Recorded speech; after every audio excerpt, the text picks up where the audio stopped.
Question number 1। पाचन की प्रक्रिया कहाँ से शुरू होती है? बताइए।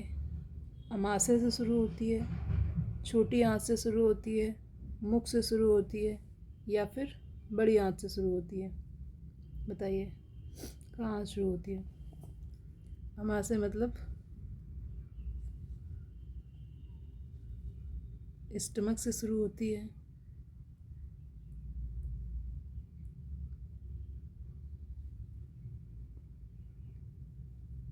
स्टमक से शुरू होती है,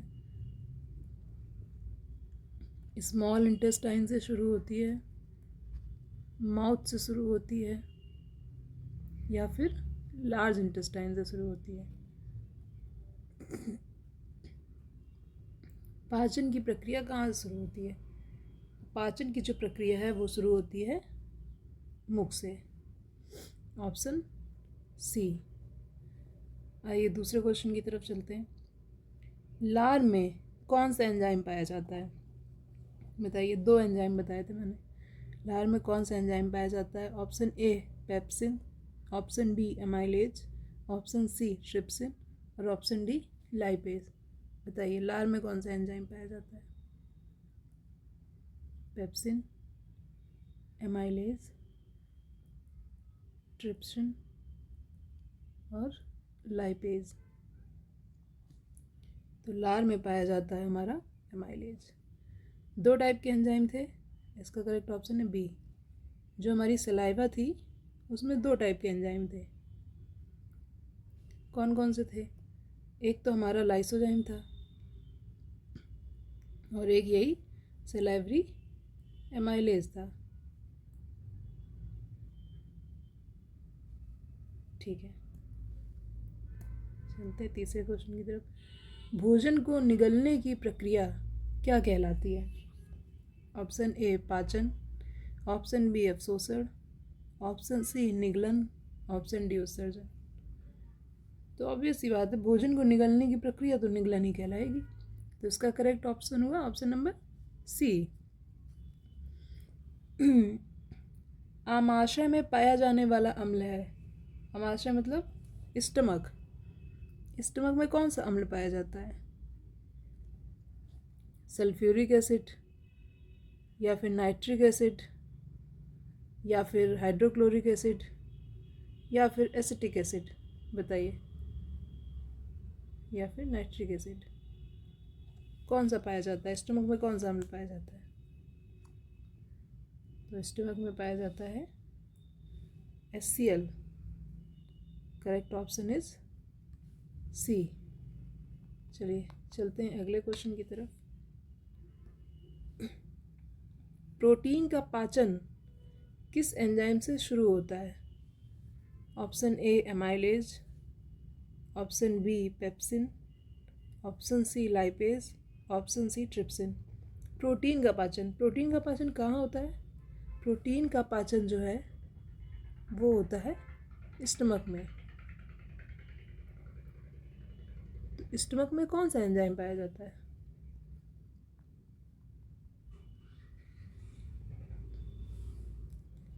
स्टमक में पाया जाता है pepsin. Correct option is option number B. Pepsin क्या कर रहा था? पेप्सिन जो है वो प्रोटीन को तोड़ रहा था। प्रोटीन को तोड़ रहा था पेप्टाइड में और पेप्टोन्स में। पेप्टाइड्स में और पेप्टोन्स में कौन तोड़ रहा था? पेप्सिन।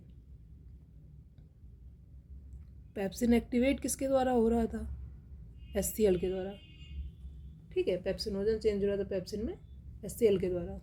ठीक है, चलते हैं अगले क्वेश्चन की तरफ। पित्त रस का निर्माण कहाँ होता है? बाइल जूस का निर्माण कहाँ होता है? अग्नाशय में, आमाशय में, यकृत में, या छोटी आंत में? बताइए पित्त रस का निर्माण कहाँ होता है? तो correct option is C. Option is C, यकृत में। लीवर ही तो निर्माण करता है बाइल जूस का। चलते हैं अगले क्वेश्चन की तरफ। पित्त रस का संग्रह कहाँ होता है? अब ये बताइए, पित्त रस का संग्रह कहाँ होता है? यकृत में होता है, पित्ताशय में होता है, आमाशय में होता है, या फिर अग्नाशय में होता है?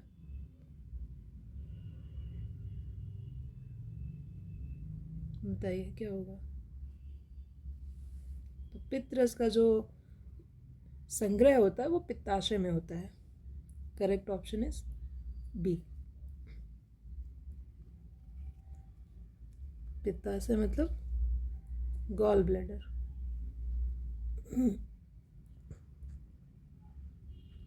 गॉल ब्लैडर में इसका संग्रह होता है।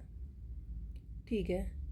वसा का पाचन मुख्य रूप से कहाँ होता है?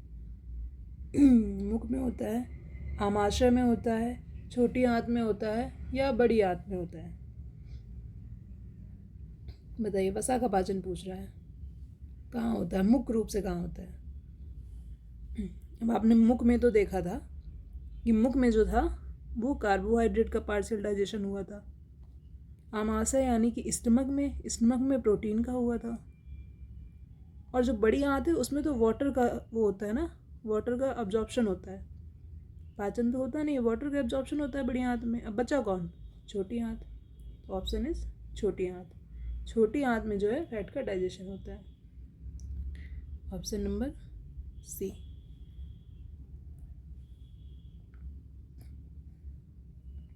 अग्नाशय कौन सा रस स्रावित करता है? पित्त रस करता है, आमाशय करता है, अग्नाशयी रस करता है, या लार करता है? अग्नाशय कौन सा रस करता है?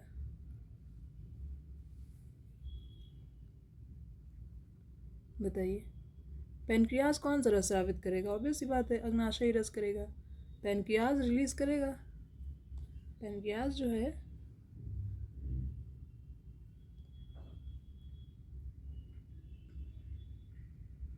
पेनक्रियाज जो है वो रिलीज करेगा पेनक्रियाटिक जूस।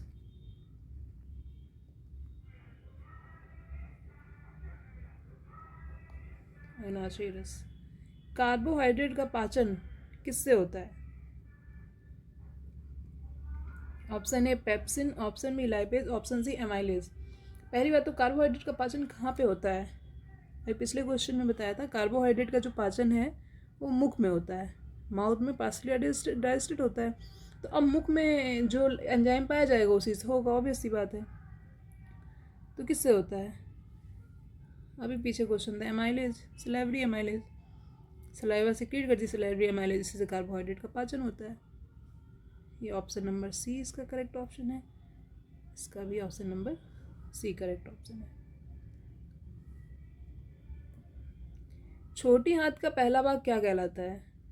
इलियम कहलाता है, जजुनम कहलाता है, ड्यूडनम कहलाता है, या कोलन कहलाता है? देखो, ये तीन तो छोटी आंत के ही पार्ट हैं, ये तीनों। ये तो स्मॉल इंटेस्टाइन के ही पार्ट हैं।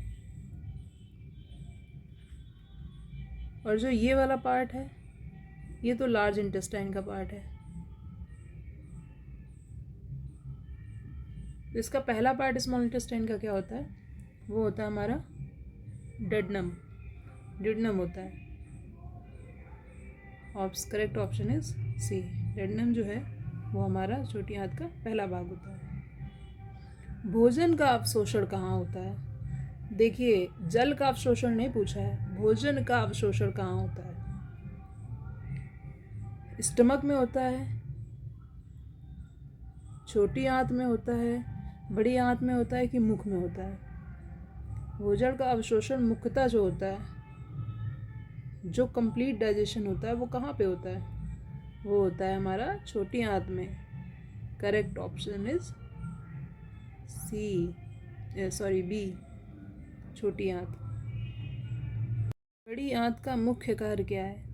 पाचन, अवशोषण, जल अवशोषण, या एंजाइम स्राव? बताइए क्या है? देखो, जो पाचन है वो तो बड़ी आंत का मुख्य कार्य नहीं होता है। पाचन तो है, जो बड़ी आंत का कोई रोल नहीं है, तो पता ही है आपको। अब बोल रहा है अवशोषण। अवशोषण में क्लैरिफाई नहीं किया है कि भोजन का अवशोषण है या जल का अवशोषण है, तो इसको भी हटा दो। जल का अवशोषण देखेंगे और एंजाइम स्राव जो है वो नहीं, तो इसका ऑप्शन क्या हुआ? ऑप्शन नंबर सी, जल अवशोषण। ठीक है। मल का अस्थायी संग्रह कहाँ होता है? Option A colon, option B मलाशय, ऑप्शन सी गुदा और ऑप्शन डी इलियम। मलाशय मतलब रेक्टम।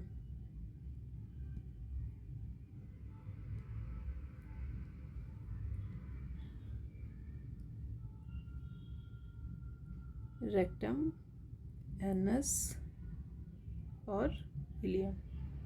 तो अस्थायी संग्रह कहाँ होता है? Correct option is rectum.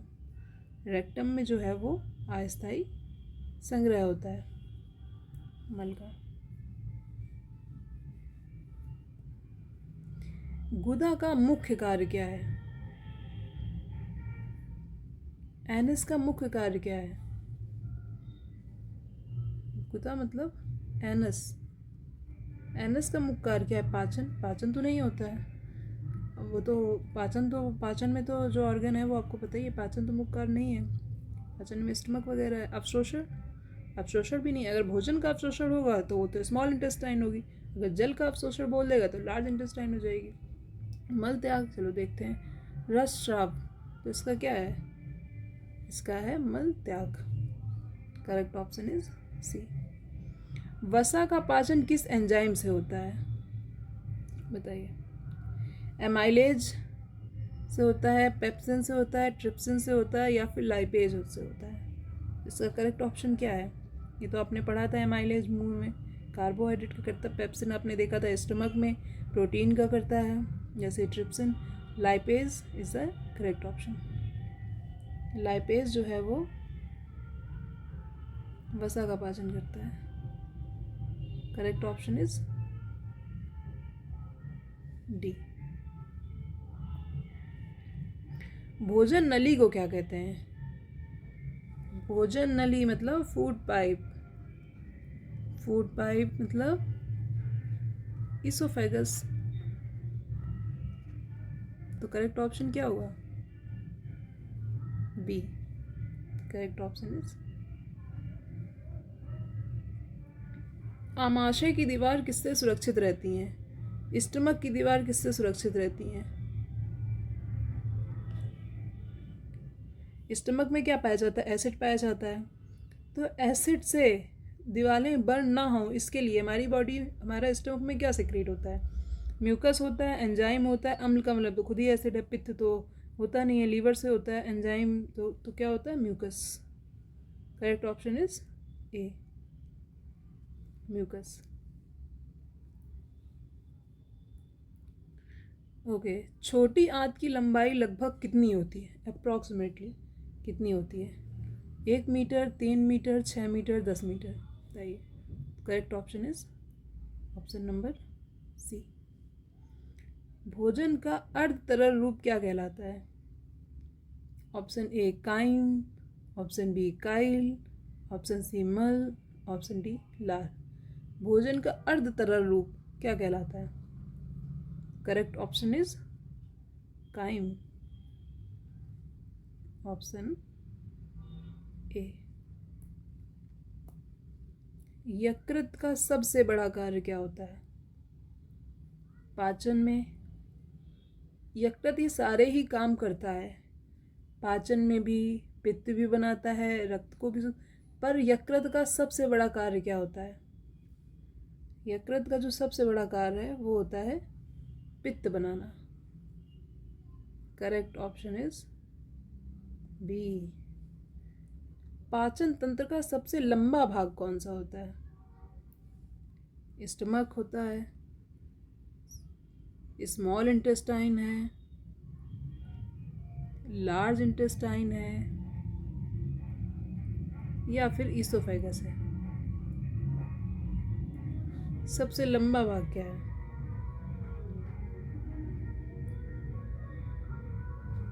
Correct option is छोटी आंत। छोटी आंत जो है वो सबसे लंबा भाग होती है। किस अंग को रासायनिक फैक्ट्री कहा जाता है?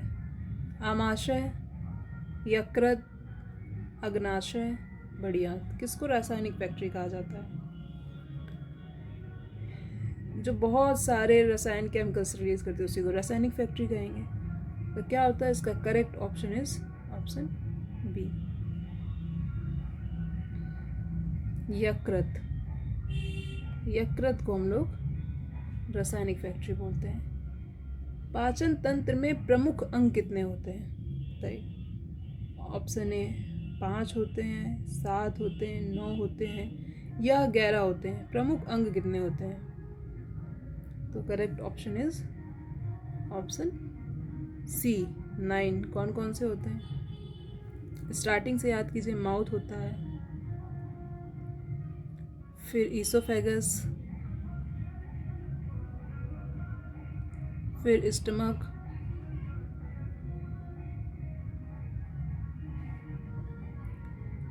फिर स्मॉल इंटेस्टाइन,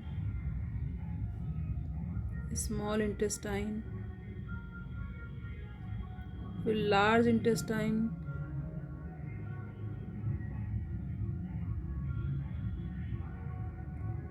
और जो सपोर्टिंग ऑर्गन होते हैं वो liver, pancreas, gall bladder.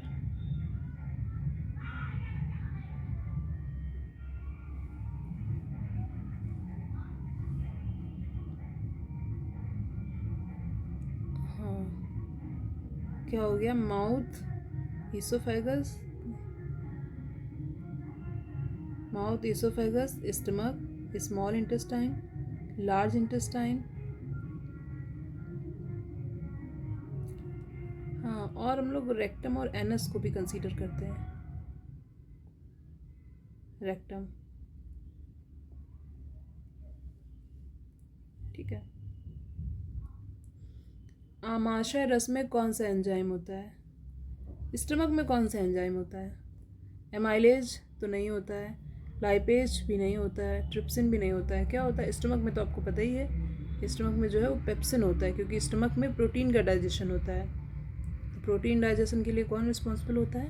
Pepsin. Stomach में प्रोटीन डाइजेशन होता है, प्रोटीन डाइजेशन के लिए जो रिस्पॉन्सिबल है वही स्टमक में पाया जाएगा, pepsin. Correct option is option B. पाचन के बाद पोषक तत्व रस में कैसे जाते हैं? विसरण से, अवशोषण से, उत्सर्जन से, श्वसन से। बताइए कैसे जाते हैं? एब्जॉर्प्शन के थ्रू जाते हैं ना। एब्जॉर्प्शन क्या होता है?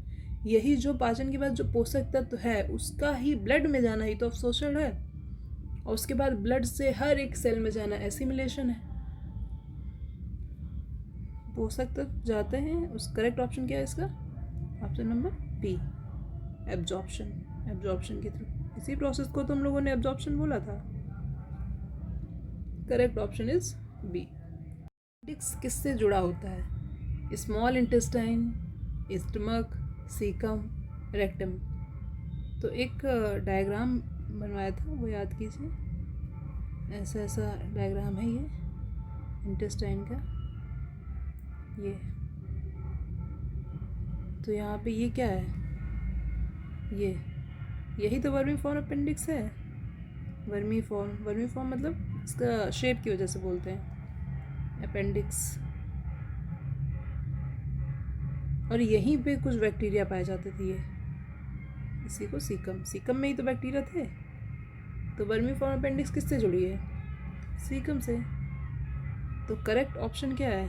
Correct option is option C, vermiform appendix caecum से जुड़ी हुई है। ठीक है, मल का निर्माण कहाँ होता है? स्टमक में? स्टमक में तो है ही नहीं, क्योंकि मल है। तो अब तो इंटेस्टाइन की बात हो रही है, तो स्टमक तो हटा दो। ठीक है, एक लीवर है, लीवर को भी हटा दो, लीवर नहीं हो सकता है। स्मॉल इंटेस्टाइन और लार्ज इंटेस्टाइन, इन दोनों में सोचो कि मल का निर्माण कहाँ होता है। स्मॉल इंटेस्टाइन में डाइजेशन कंप्लीट हुआ था, लार्ज इंटेस्टाइन में क्या होता है? वाटर का एब्जॉर्प्शन होता है, उसके बाद ही तो मल का निर्माण होता है। तो करेक्ट ऑप्शन क्या हुआ? Correct option is large intestine, option number C. ठीक है, भोजन को आगे बढ़ाने वाली गति क्या कहते हैं? परासरण, विसरण, पेरिस्टेलिसिस, अवशोषण, भोजन को आगे बढ़ाने वाली गति को क्या कहते हैं? तो हमारा जो फूड पाइप था, भोजन उससे आगे बढ़ के ही तो स्टमक में जा रहा था, तो इसमें कौन सी मूवमेंट हो रही थी? पेरिस्टल्टिक मूवमेंट ही तो हो रही थी।